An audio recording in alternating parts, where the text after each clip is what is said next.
Hi Bobcats. In this video we're going to do an overview of acids and bases where we're going to look at the species that are present in solutions of each, and we're going to also look at some more specific examples of weak acids and weak bases.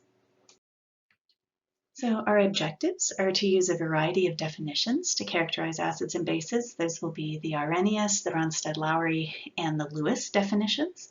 And then we'll also describe what happens with protons in water. We'll take a look at how to characterize those.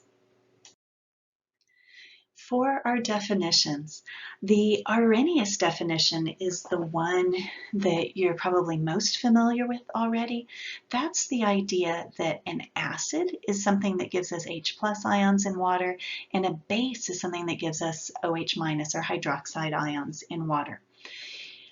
When chemists were studying reaction patterns around 1900 or so, in the early 1900s, there was a lot of work done on these patterns. You know, if you have an acid reacting with a base, you get a salt plus water.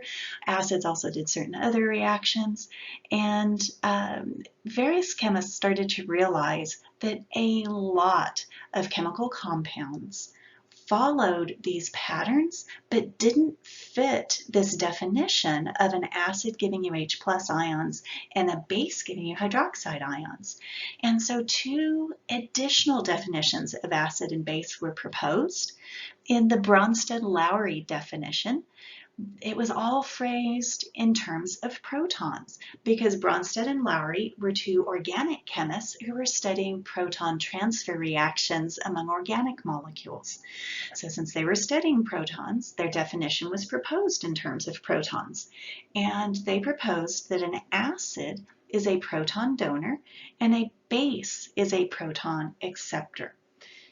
Well, around the same time period, G.N. Lewis of Lewis dot structure fame was also looking at acid-base reactions, but his focus was more on electrons.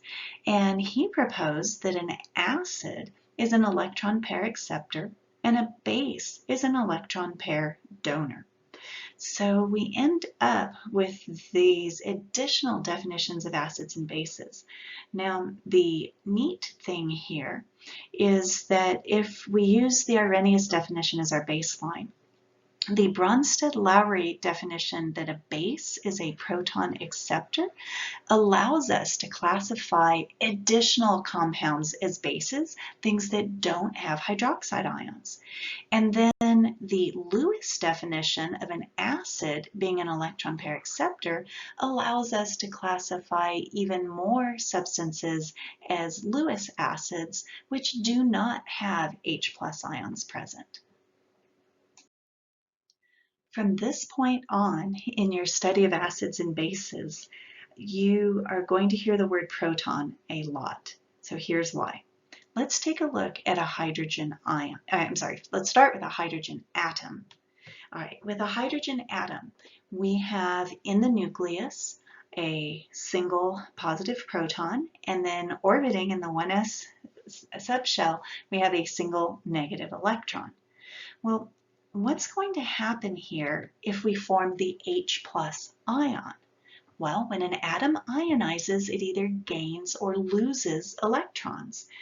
To end up with a positive ion, we're going to have to get rid of some negative charge, so we're going to lose that electron. And what's left is simply a proton. So this is really an important vocabulary type thing to keep in mind. A proton and an H plus ion are the same thing. A proton and an H plus ion are the same thing. So that means that in our Bronsted-Lowry acid definition, where we said that an acid is a proton donor, that turns out to be exactly the same thing as the Arrhenius acid definition, which is that it's something that gives you H plus ions. So basically anything that's an Arrhenius acid is also a Bronsted-Lowry acid. And you're going to hear all about protons as we continue our discussion of acids and bases. When a proton or an H plus ion is released into an aqueous solution, that proton is going to interact with water molecules. The proton has a full +1 charge, and water is a very polar molecule, so that H plus ion will be attracted to water molecules. Now, one of the ways that chemists try to represent this is shown over here on the far left with this H3O plus or hydronium ion.